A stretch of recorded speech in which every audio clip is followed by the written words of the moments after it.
Hey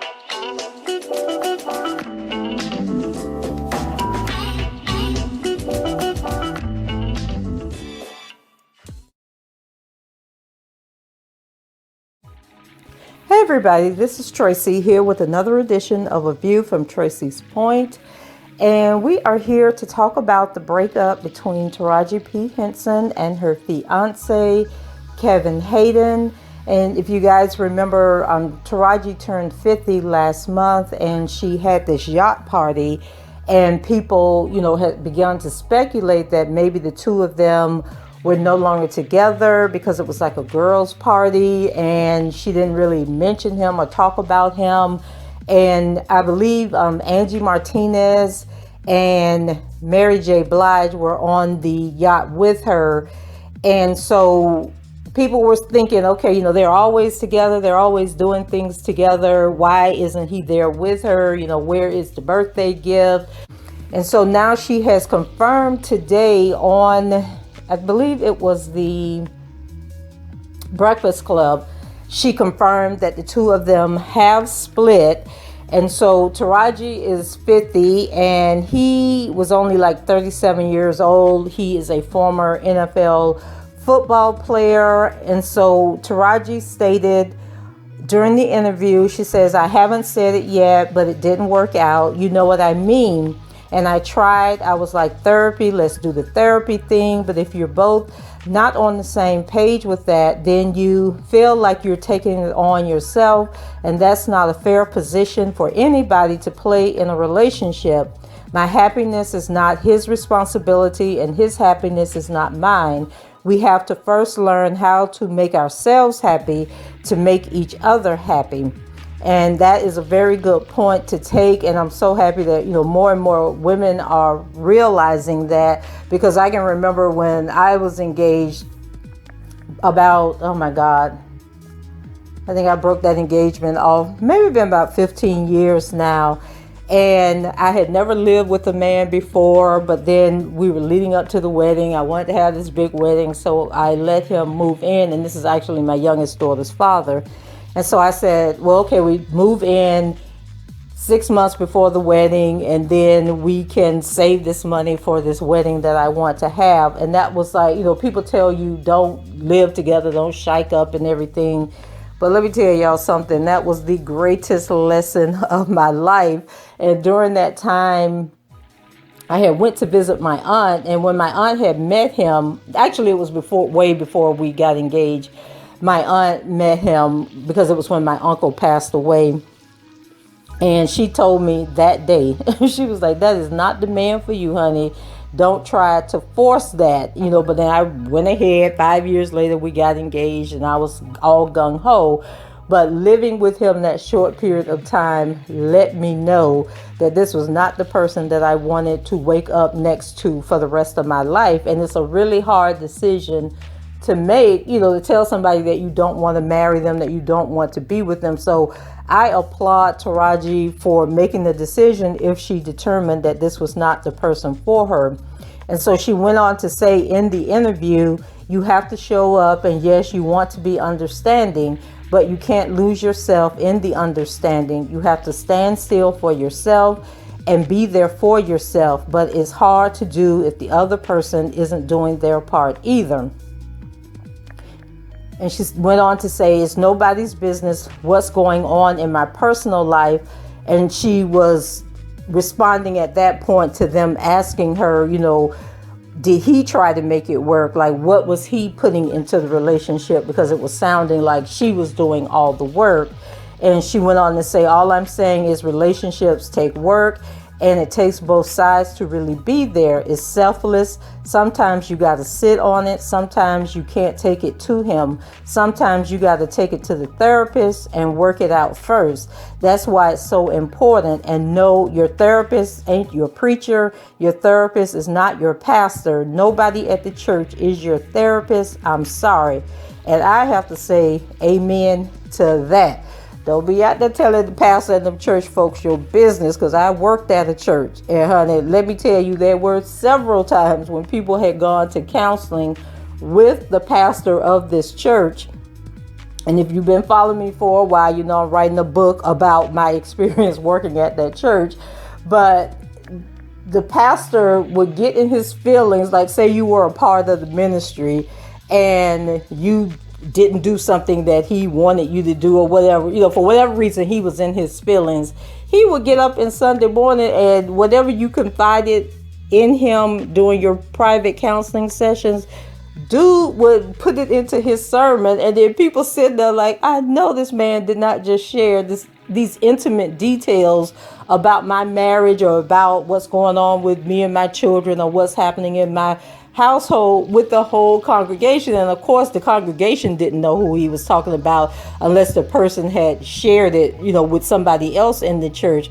But yes, do not tell pastors or church folks your business. And plus, they're not certified counselors anyway. You go to people who done went to school and learn how to be therapists and counselors, or people that went through some stuff themselves that can help you. Don't be going to the pastor just because, he said he been called to preach. So moving on, she went on to say it's not ever going to work because what's going to happen is you're going to find yourself growing, right? And that person isn't, because they're not doing the work. So naturally, you're going to grow apart. And that's true also. And then if you recall back in 2017, she did a podcast with Essence Magazine. And in that, she said, I'm not the type to blast my personal business, but I think that's important for people to know. I'm happy. I'm very happy. I just am. And we've been together for 2 years. No one would really know that because I don't really blast my info like that, but I'm very happy. And so in 2018, they got engaged. And, she said, yes, of course. And they were planning this wedding and they were supposed to get married in June of this year. But then COVID hit and they had to postpone things. And then I believe her uncle passed away. And so then that put another wrench into their plans. And so it seems like all this was really, not excuses, but kind of helped her delay things before she rushed into something that, she was going to regret later on. And in the statement that she made during the postponement of the wedding, she said that she feared for elderly relatives, including her mother, her grandmother, so the mother's 70, the grandmother's 96, and then Kevin's grandmother, who was 86. And she said that she was pausing because there's so much to take into consideration now. We've all been changed after this. And then she added that she lost an uncle who she said that they think may have died from complications of the coronavirus. I think that was a good idea that she did postpone the wedding. And then it also gave her more time to reflect and think about what she was doing and whether or not this was the man that she wanted to spend the rest of her life with. And so on the one hand, I'm sad to hear about, another relationship not working out. But on the other hand, I'm happy that she was strong enough and stood in her truth and pumped the brakes and said, no, this isn't the relationship for me. And I've already given you 4 years of my life, because I think they had been together 2 years and then they were engaged for 2 years.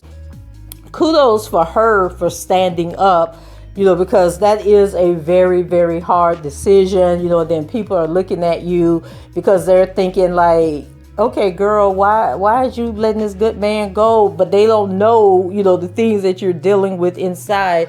And I know with my ex, he is a very nice person and he's actually married now, to somebody else who I guess didn't expect the same things that I expected.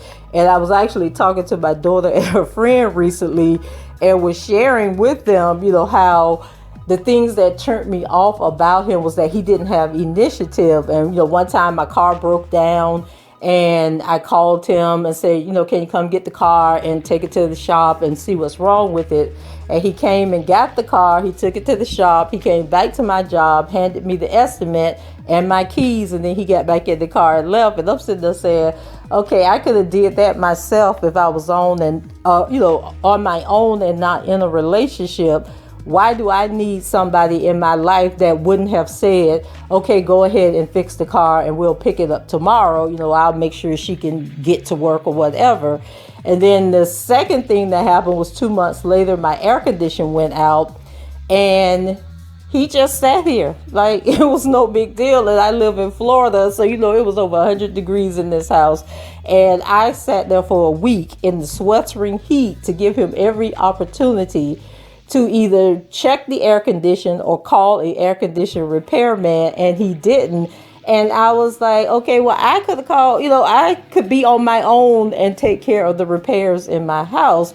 And so that was it for me. And then even after that happened, I think I gave it maybe another month or two. And then one morning I just woke up and looked at him, and I didn't like him anymore. I didn't have respect for him anymore. And I just said, you know what, this isn't going to work. You got to leave. No, I said, this isn't going to work. I'm not going to marry you.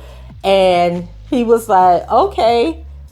And then it was like, he didn't move out. And then 3 or 4 months later, I had to say, why are you still here? And he said, oh, well, I thought you just didn't want to get married.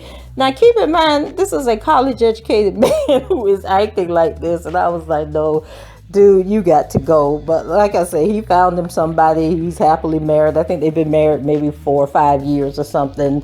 So kudos for them. But I hope it all works out for you, that this is the best for you. And maybe, you deciding not to marry him, maybe it's an eye opener for him, and maybe he'll get his act together and come for you like a real man would do. Or maybe he was just hanging around waiting on you to make the decision to call it off, so he didn't have to look like the bad guy. But whatever the situation is, I'm sorry.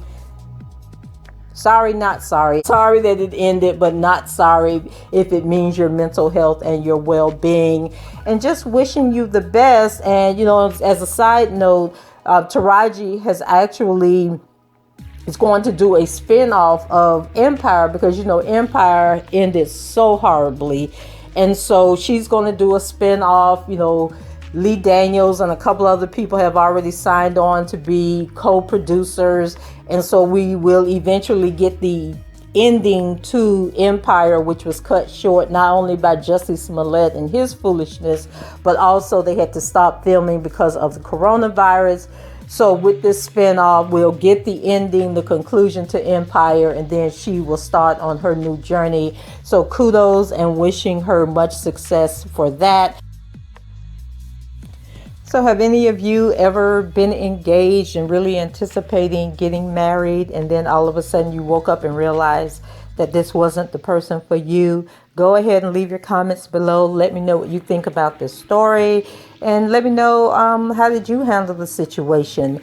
Leave your comments below, rate the video, subscribe to the channel if you haven't done so already. And until the next time, I shall talk to you guys later. Bye-bye.